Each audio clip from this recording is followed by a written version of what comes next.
Dive, dive, dive. Yes, those words we've been so wanting to hear lately because we haven't been able to. We are back on Talk Dive Live. We've got another wonderful show. We've got people signing in from all over the place. We're going to get back to everybody that we can today, as much as we can, to say hello out there. I've had a lot of people coming in. Curly, hi there. Thanks for calling in. All you guys that have been sending us notes, it's fantastic because the whole point of this thing is just to share about diving, talk a little bit about things we love to do, talk a little bit about things you like to do. So without further ado, let's introduce you to our panelists. We've got our huggable from a 10-foot distance now. It's gone up from 6. David, you want to say hi? Hey everybody, I'm David. I'm an instructor at Rainbow Reef. Happy to be here. Well, thank you very much for joining us.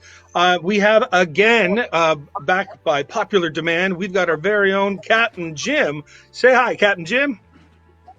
Hello, I'm Captain Jim. I drive some of the boats at Rainbow, and I also teach some of the tech classes and the cave classes whenever we have them. And I'm glad to be here with everybody today. And we're happy to have you, Jim. We're going to be talking about some of those things that you use on those dives, some of those techniques. We're going to share some of those ideas. And then we have another, oh, hi there, Captain Jim's wife. We've got another very special guest, the man of many hats, as he's like to be called. We've got Mr. DJ himself. How you guys doing? I'm live from the compressor room today. We're going to give you a little information about how we make the air that you might breathe when you're underwater with us next time you visit. Thank you very much, DJ. So let's get started on our topics. You remember our last episode, we talked about drift diving and we talked about some reels. So let's talk about some interesting techniques and interesting ideas about why we might want to drift dive. We're also going to ask how we actually have to procedurally make that happen with the captains and the boat crew. We'll talk about some gear. We'll talk about some other specialties. So let's start with David. Would you tell us a little bit about the two dive specialty of the drift specialty? It's super fun because you don't have to do any work basically. You just float along with the current and let the whole panorama sweep by you as you sweep by it.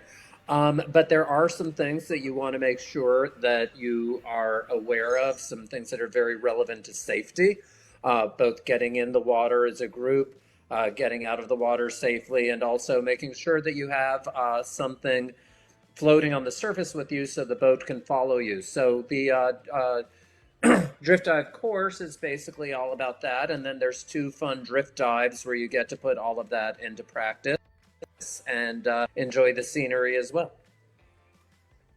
Excellent. Wonderful. As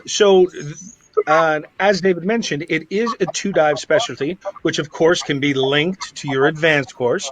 So you could do one drift dive during your advanced course and do another drift dive after your advanced course. That would make up for the specialty.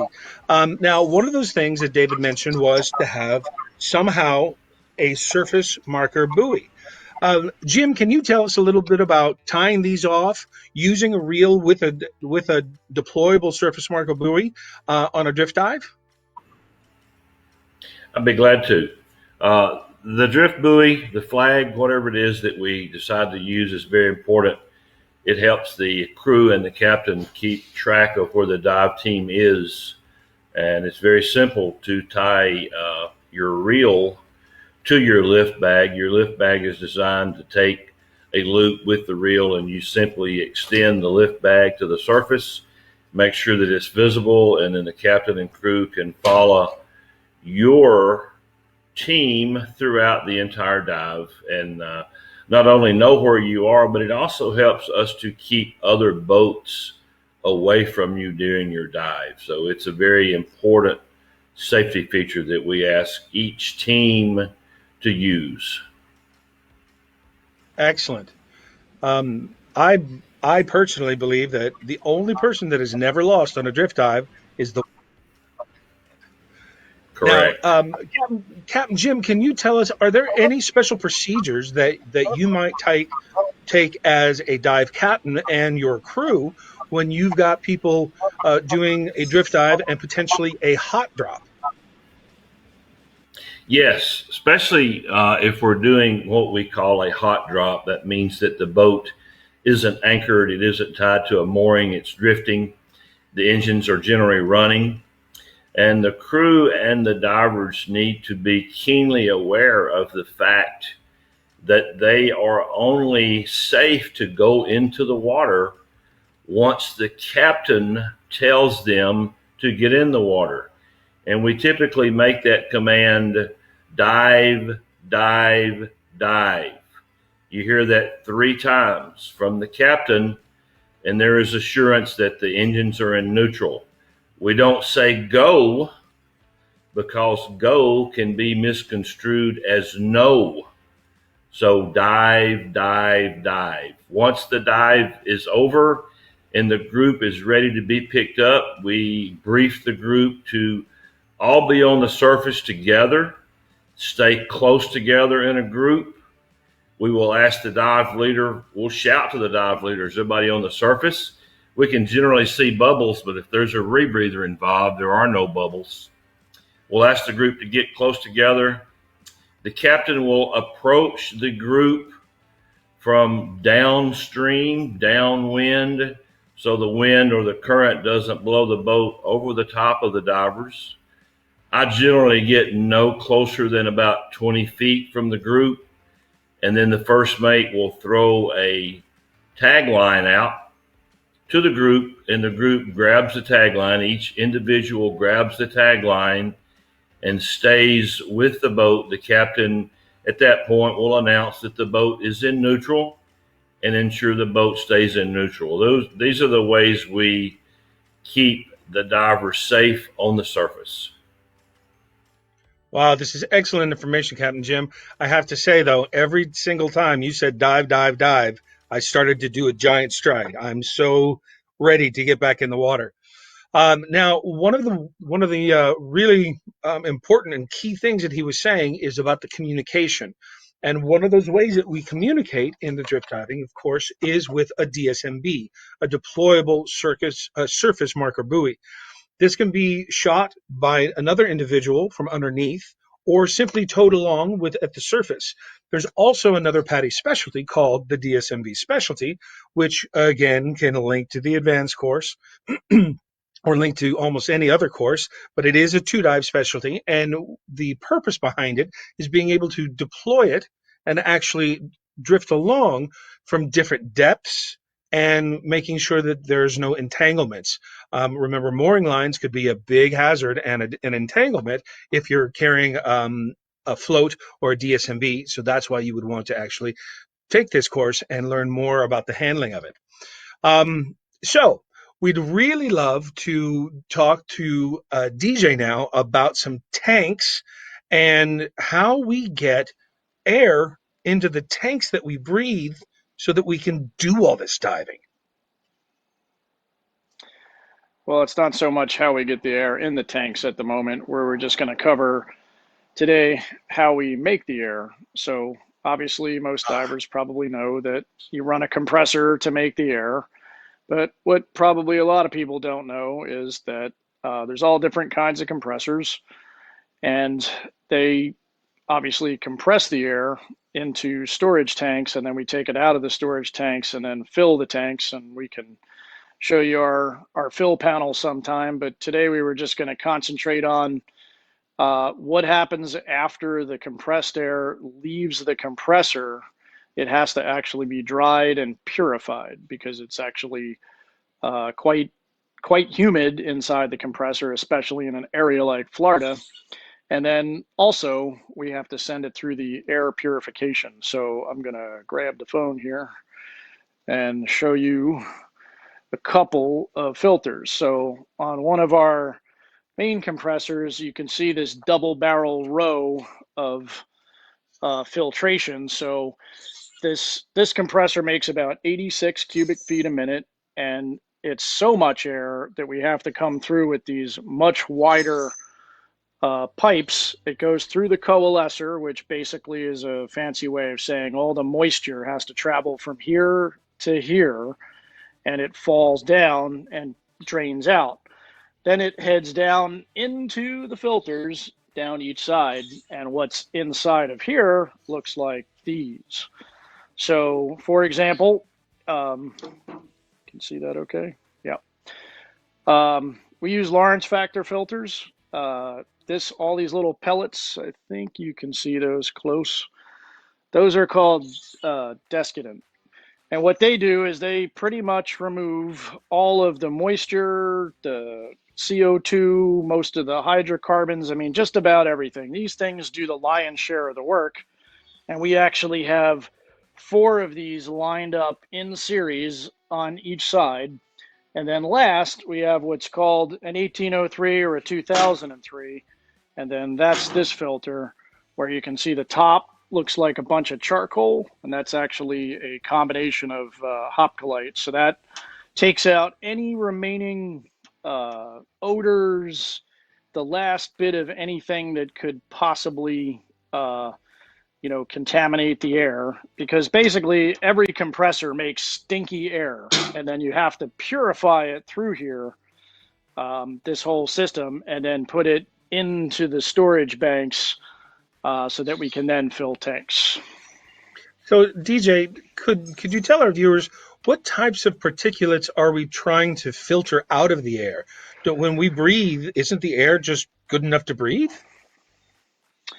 You might think that since we're just sucking the air out of the atmosphere and then it goes through the compressor. Remember, the compressor has literally pistons, and each stage compresses the air further and further. And basically, the oil that's in a compressor it's food grade, so it's not toxic to humans or anything. But you get trace amounts of that, obviously, as it's a moving, piece of machinery. And then also, because of the heat and the moisture, all that gets built up inside the compressor, and we have what's called an auto drain system. So about every 10 minutes, the compressor dumps all of its stages. It sends the moisture and most of any oil or anything else out. But the filters are kind of the last stage that actually purifies the air, makes it super dry, no carbon, CO2, any kind of particulate, anything. It's just, and we get our air tested quarterly. So you literally take the air and you bleed some into their tank, and you send it off and they analyze it. And we have basically, because of the way that we filter this stuff and finish it off with the big tall hopcolite, we have actually what's known as O2 clean air. Wow! So air that's so clean that you can use that in tech diving. Is that correct? You could do that. You can also, it means all of the parts, all of your hoses and everything else that we use to fill the tanks. You could even fill nitrox with it, for example. Very nice. If let's cut over to Captain Jim, because I know Captain Jim does a lot of the tech training. Captain Jim, what does that mean to you to have O2 clean air, and how important is that? Well, it's very important because if you have any remnants of hydrocarbons in your gas system or in your air, and then you start introducing pure oxygen into that cylinder, there's a potential for fire or an explosion if that air isn't completely clean. And as DJ said, Rainbow Reef makes oxygen compatible air, which is proven to be oxygen compatible by a laboratory in Texas that we send these air samples to, and they certify the gas as clean of any hydrocarbons, any carbon monoxide, and very, very trace amounts of carbon dioxide and other elements that could contaminate a breathing supply.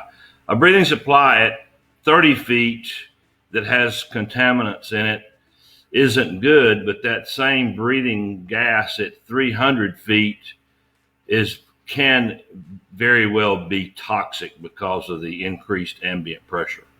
So it's very important. Wow. So Rainbow Reef goes to all that trouble to make air that is that clean. That's remarkable. Now, our man of many hats was mentioning the nitrox or enriched air. David, can you tell us a little something about the PADI enriched air course and why it might be a good idea, especially here on our reefs? Yeah, absolutely.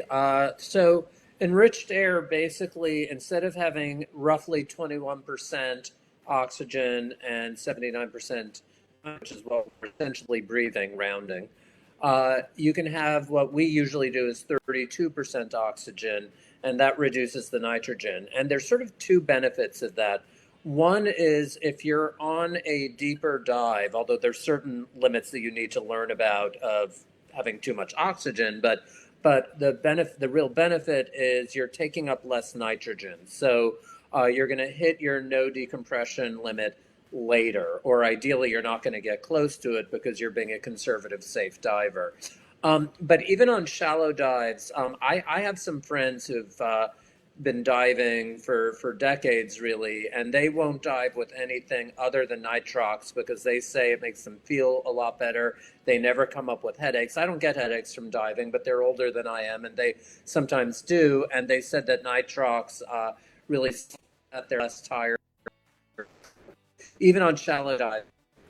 Nitrox, it's certainly anytime I'm guiding one of our wreck dives, which really we're in the 80 to 100 foot range, I'm always diving nitrox just to give me that cushion, that safety cushion.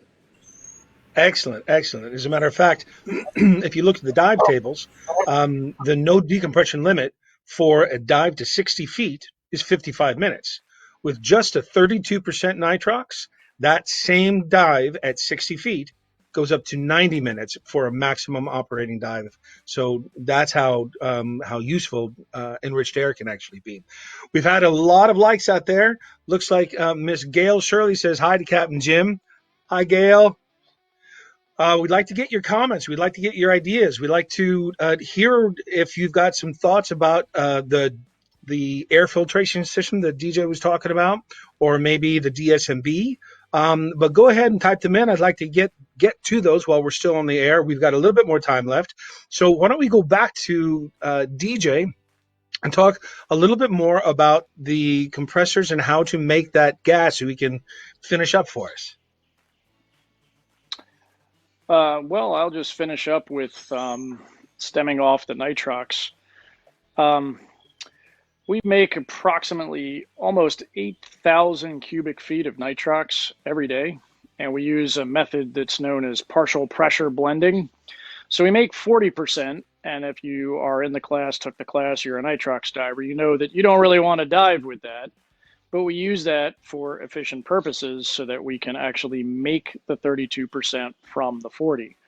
So we have nitrox packages available, and I guess the point I'm just trying to make is for just a few dollars more on any of your dive trip packages, you can upgrade to nitrox. It is readily available. We make it every single day. In fact, about 8,000 cubic feet is the amount that we make and fill into the tanks. And on a busy summer day, we might go through 200 to 250 nitrox tanks for our divers. DJ, can you tell us what does 8,000 cubic feet of air? What does that mean? How many breaths is that, or how much does it take to get into one tank? Well, I guess you could do some easy math. We have we use they're called K bottles. They're big 450 cubic foot. They look like giant scuba tanks. So we make everything advance, even the air, and we store it in there so that it's ready to go when we need to fill the tanks. So 8,000 cubic feet. Just do the math real quick. If you have an 80 cubic foot scuba tank, that's a lot of scuba tank fills. That's a lot of scuba tank fills. That's why you need the Andre the Giant sized T bars or T tanks. Wow, that's pretty large. Um, that's impressive. Is there something you'd like to leave us with, or can we expect to see you here next time to maybe talk to us about making that nitrox? Well, just real quick, if you want a super quick tour, behind me are the booster pumps. That's one of the ways that we get the air down to the boats. If you've been diving with us before, you know that we actually fill all of the tanks on the boats as we bring them back and send them out. And then we affectionately, I guess, we come around here and we actually have our tech fill panel with all the O2 clean whips. There's a booster just for that. We have a tri-mixer to make some of the other tri-mix stuff in advance. And then this we call the Death Star. These are all of our banks. We have everything shut off right now due to the virus, so you don't see anything on any of the needles because everything's bled down and it's off. But these are our main compressors. This is how we send the gas to where it has to go. These are each one of the pumps if it has to go through there, and then this is the drive gas in case we have to run those pumps. So we can do a demo at some other point, but I know we have some other panelists and stuff to get to, so we'll wrap that up from me. Absolutely, absolutely. And we want to see that, especially when we want to hear those sound effects every time you turn a knob, because I'm sure it has to go. Well, we just thought when right? we ordered this black diamond plate, and it just all it could ever do is remind us of. It just seemed like it was the Death Star control panel, so we called it the Death Star. And of course, across the canal on Caribbean Drive, we built another panel just like it, and we affectionately named that the Rebel Base. I love it. I love it.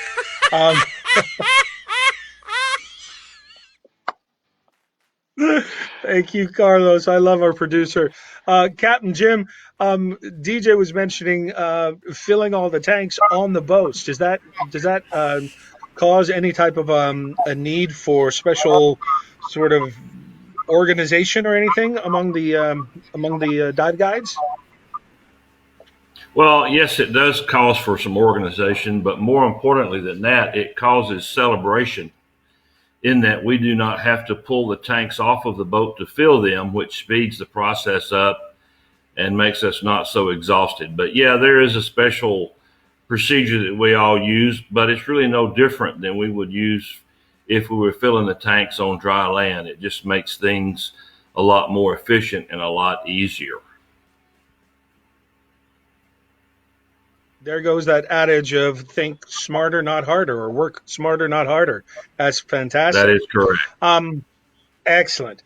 So it looks like our time is almost up, but we cannot finish out without gorging ourselves on some scuba snacks. Remember, this is our fat-free moment at the time. So we're going to start with David, because I know you've been chomping at the bit to say what your now new favorite dive site is, because you can't go back and say all of them this time. Exactly. Actually, I have not been to every single dive site here yet, but one of my last dives before we went drive was a first for me, which was the Wellwood area, which is sort of the very far end of Molasses Reef. And I thought it was a really, really cool dive site, and I'm very excited to get back there and to get to know it a little bit better. So yeah, Wellwood is pretty cool. Captain Jim, would you like to share a favorite dive site with us? We know that the Spiegel Grove, we know that she's near and dear to your heart and part of you, I think. But would you have maybe another favorite dive site down here? Yes, my other dive site would be the many different smaller sites on Molasses Reef. Molasses Reef is about 30 feet deep. The coral is very much alive. There's lots of critters on there, big and small. And molasses is beautiful at night as well as during the daytime. So other than the Spiegel Grove, if you asked me where I wanted to go diving, it would always be one of the many different sites on Molasses Reef. I could not agree more. I mean, from Eagle Ray Alley all the way down, every one of those. DJ, sir, how about you? What's your favorite dive site? Have we found the Rainbow Reef yet? No, actually, we are looking for it. I'm one of the people that's on the Rainbow Reef Adventure Dive Team, which means I usually captain one of the boats, and we go out and look for new dive sites. And we'll talk to you more about that. It's probably, putting everything in perspective. Everybody around here knows I'm big on perspective. chances are, once we get to the other side of all this virus stuff, it's not going to be like a light switch. We're not going to be able to just, as far as the dive shop and compressors, we'll just be able to turn it back on. But as far as, you guys, our customers, and all of our friends coming down to go diving, our crew is probably going to have to, we might have to go through some refresher training. I don't know what we're going to have to do, but one of the things that we are going to do is there's always different spots around Key Largo that we go out and hunt for where we don't have mooring balls there. They're not well-known dive sites, but they're very cool reefs. And if you think that the reef just ends where the mooring balls are, it's not. It's all over the place. So some of the stuff that we're hunting for are called patch reefs, and they're just cool, easy dives. They're shallow, they're pretty. There's usually a ton of stuff on them, and it's like an island in the sand. So, there would be stingrays and everything swimming by out by the sand, and all the fish are on, it's like an oasis. It's literally an island. So the idea is to just stay shallow, take pictures, and just kind of float around. And they're cool little sites. They're great after the wreck dives for deco stops because they're only like, 25, 35 feet deep. So we're going to be finding some of those, and we'll announce those on the not only the website but also the Facebook page, because we know they're out there, and all the lobster guys know where they are. And we started this project last year, but everything was so busy we really couldn't get it done. So I have this feeling that we're going to have a little bit of time as we kind of crank everything back up, that there'll be a bunch of the people, the dive masters, the captains, will be able to get out there and find you some new interesting stuff. So when you come see us again, if you've been diving with us a lot, even though you probably have lots of favorites, we're going to hopefully show you some new ones. You heard it from the man himself, the man with many hats. We're on the search for the Rainbow Reef. So come back and join us. Looks like we had a question out there if Captain Jim guides the Spiegel Grove. Correct me if I'm wrong, but you even have a specialty that you've written, a distinctive PADI specialty on the Spiegel Grove. Is that correct, Captain Jim? Yes, we have a distinctive specialty that was written specifically for diving on the Spiegel Grove, and instructors there that are certified to teach that. It teaches you the history of the Spiegel Grove, what her mission was when she was a line ship in the Navy. Shows you how to dive around it, where some of the cool spots are. It's not a technical certification, so that means most anybody can take it, and it's pretty cool. You learn a lot of the history and a lot of the mission stuff on the Spiegel Grove. And I would recommend, if you have any interest in the Spiegel Grove, you take that specialty, and you'll just learn a lot more stuff about it. Well, maybe that's something that we can actually look into presenting as a distance learning. Actually, we've been starting the distance learning all week. I've been doing some distance learning with my dive master candidates as well as my IDC candidates. So William Smith, I see that you're out there waiting for this lockdown to open up and start your IDC. Well, let me tell you, you can actually start it right now if you'd like. I had 6 people in a classroom just yesterday interacting with everybody. We were able to go through the orientation, go through some of the actual theory, go through some of the other questions and the first section of the PADI materials. So come join us one and all.